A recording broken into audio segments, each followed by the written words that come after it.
दोस्तों, क्या आप जानते हैं कि जो भजन और फिल्मी गाने आप सुनते हैं, अगर उनके बोल नेगेटिव हैं, तो वे आपके जीवन में उथल-पुथल मचा सकते हैं। नेगेटिव फीलिंग भरे ऐसे कुछ गाने सुनने और उन पर चर्चा करने के पहले हम बताना चाहेंगे कि दुनिया में बहुत अधिक पढ़ी जाने वाली पुस्तक द सीक्रेट में रांडा बर्न ने लिखा है कि हो सकता है कोई गाना सुनने के बाद आप उसे अपने दिमाग से बाहर नहीं निकाल पाए हों। वो गाना आपके दिमाग में बार बार बजता रहा होगा। हो सकता है कि आपको मालूम भी न हो, लेकिन वह गाना सुनते समय आपने उस पर अपना पूरा ध्यान केंद्रित कर लिया था। ऐसा करके आप उस गाने के विचार जैसे अन्य विचारों को सशक्त रूप से आकर्षित कर रहे थे। इसलिए आकर्षण का नियम सक्रिय हो गया और उसने उस गाने के विचार से मिलते जुलते विचारों को आपकी ओर आकर्षित कर दिया। इस पुस्तक में बताया गया है कि आपका वर्तमान जीवन आपके पुराने विचारों का प्रतिबिंब है। विचार चुंबकीय होते हैं और विचारों की एक फ्रीक्वेंसी होती है। जब आप सोचते हैं तो वे विचार संप्रेषित होकर ब्रह्मांड में पहुंच जाते हैं और चुंबक की तरह समान फ्रीक्वेंसी वाली चीजों को आकर्षित करते हैं। हर भेजी गई चीज स्रोत तक वापस लौटती है और वह स्रोत आप हैं।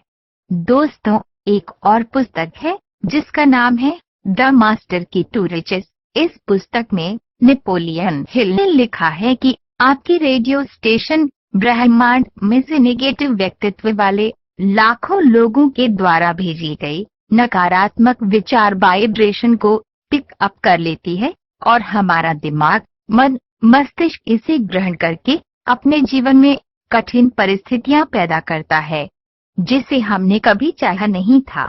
आपका अवचेतन संगीत से मोहित हो रहा है और आप इसे जानते भी नहीं है।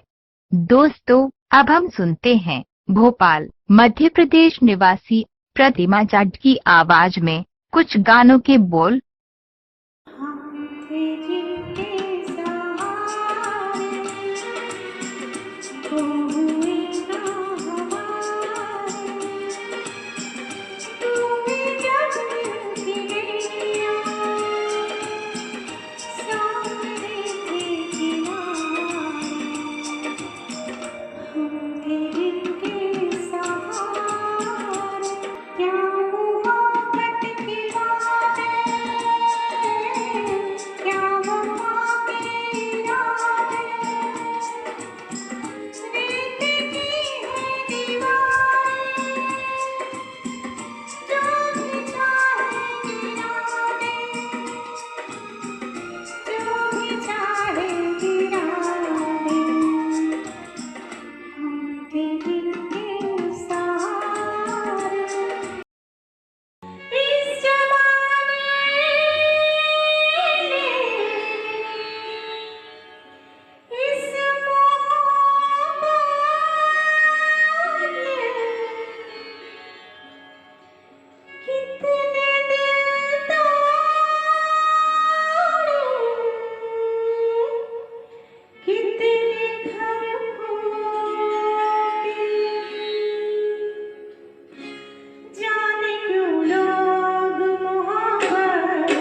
दोस्तों, इन गानों के बोल पॉजिटिव हैं या नेगेटिव, इसे आप अब जान गए होंगे।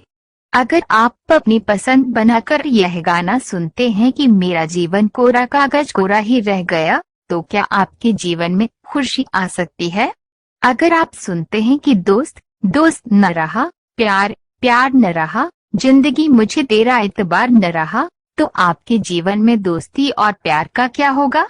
दोस्तों, भजनों के नाम पर आप ये सुनते हैं कि सुख के सब साथी, दुख में न कोई।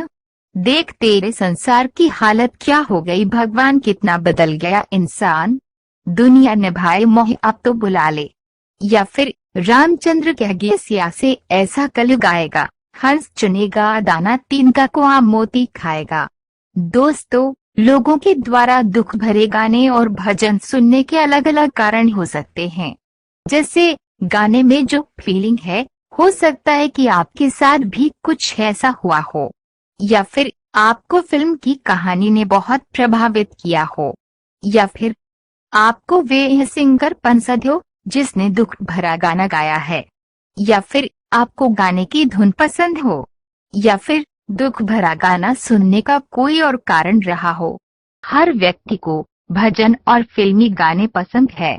अब तो लगभग प्रत्येक परिवार में मोबाइल अथवा साउंड बॉक्स के माध्यम से गीत संगीत सुनने के साधन मौजूद हैं। हम में से ज्यादातर लोग हर समय संगीत सुनते हैं, चाहे वह ट्रेन से स्कूल जाना हो, दोस्तों के साथ पार्टी में हो, या घर में अपने बेडरूम में। संगीत हमारे जीवन के हर हिस्से में मौजूद है। हमारे आध्यात्मिक अनुष्ठान गीतों के साथ तैयार किए जाते हैं। बच्चे गीत के माध्यम से वर्णमाला सीखते हैं, और अपने खाली समय में हम जिन मॉल और कैफे में जाते हैं, वे शायद ही कभी चुप रहते हैं। वर्तमान समय में दुनिया भर में म्यूजिक थेरेपी पर काम हो रहा है। इस पर भी बहुत काम हुआ है कि हमारे दिमाग में जो विचार चल रहे हैं, वे हमारे स्वास्थ्य और जीवन पर क्या प्रभाव डालते हैं। अतः हमें ये मालूम होना चाहिए कि हम जो भजन और फिल्मी गाने सुनते हैं, वे हम पर कैसा प्रभाव डालते हैं। दोस्तों, हम आपको बताएंगे कि भजन और गाने आपके जीवन को कैसे प्रभावित करते हैं। साल 2018 में दुनिया भर के शीर्ष विश्वविद्यालयों के मानव विज्ञानी, मनोवैज्ञानिकों, जीव विज्ञानी, संगीतकारों और भाषाविदों की एक शोध टीम ने कंप्यूटेशनल डेटा के माध्यम से पुष्टि की कि संगीत मानव जाति की सार्वभौमिक भाषा है। 25 से अधिक वर्षों से संगीत के कंपन प्रभावों का अध्ययन करने वाले एक रिकॉर्डिंग कलाकार बैरी गोल्डस्टीन का कहना है कि संगीत का मस्तिष्क पर गहरा प्रभाव पड़ता है। कॉन्शियस लाइफस्टाइल पत्रिका के लिए एक कॉलम में गोल्डस्टीन ने लिखा है कि संगीत वास्तव में मस्तिष्क के कार्यों को बढ़ा सकता है। उन्होंने कहा कि संगीत भावनाओं को जगा सकता है, यादों को फिर से हासिल करने में मदद कर सकता है, नए तंत्रिका संबंधों को उत्तेजित कर सकता है और सक्रिय ध्यान दे सकता है। संगीत हार्मोन ऑक्सीटोसिन और सेरोटोनिन को ट्रिगर करता है, जो बंधन, विश्वास और अंतरंगता के लिए जिम्मेदार है।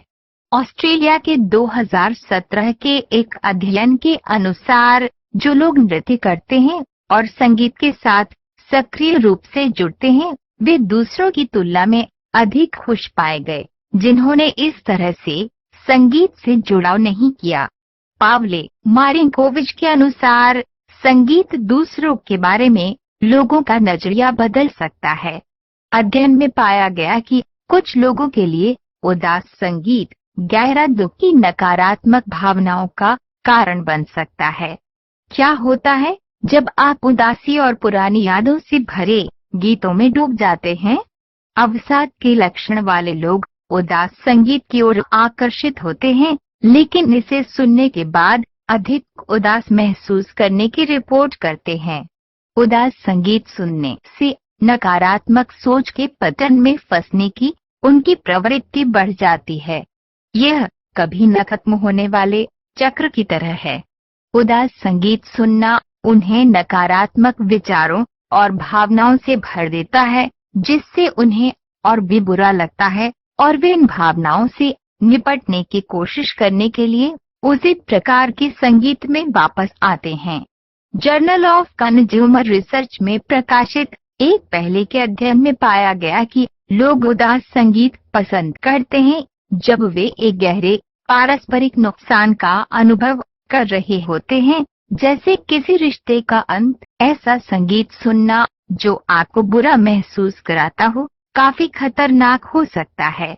इससे भी अधिक यदि आपको ये एहसास भी नहीं है कि ये आपके लिए बुरा है। पावले मारिंकोविच ने अपने एक लेख में लिखा है कि कल्पना कीजिए कि जब आप हमेशा नकारात्मक मनोदशा से प्रेरित संगीत सुनते हैं तो जीवन के प्रति आपके दृष्टिकोण का क्या होगा।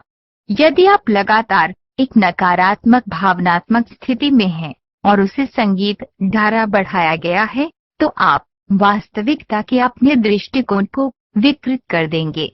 पावले मारिंकोविच के अनुसार नकारात्मक संगीत हमें कभी खत्म न होने वाले दुख के चक्रव्यूह में ले जा सकता है।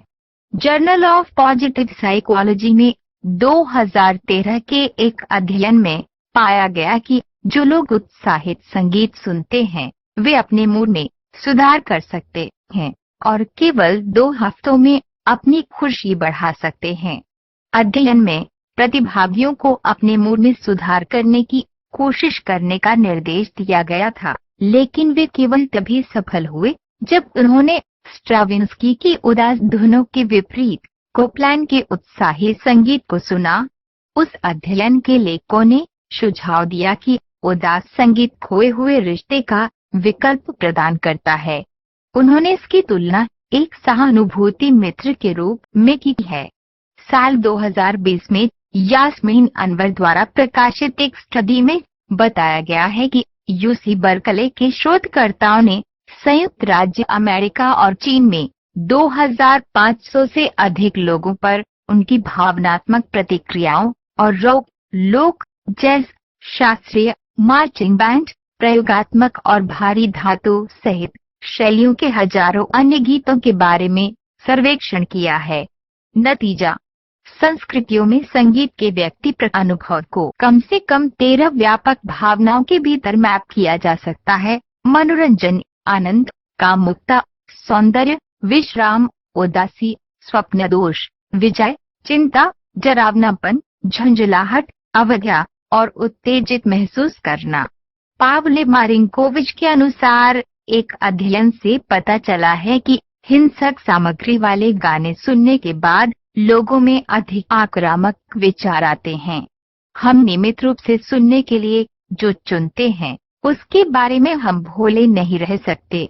एक वास्तविक जोखिम है जिससे हमें बचने की दिशा में काम करना चाहिए या कम से कम उस तरह के संगीत को संतुलित करना चाहिए जो हम हर दिन सुनते हैं।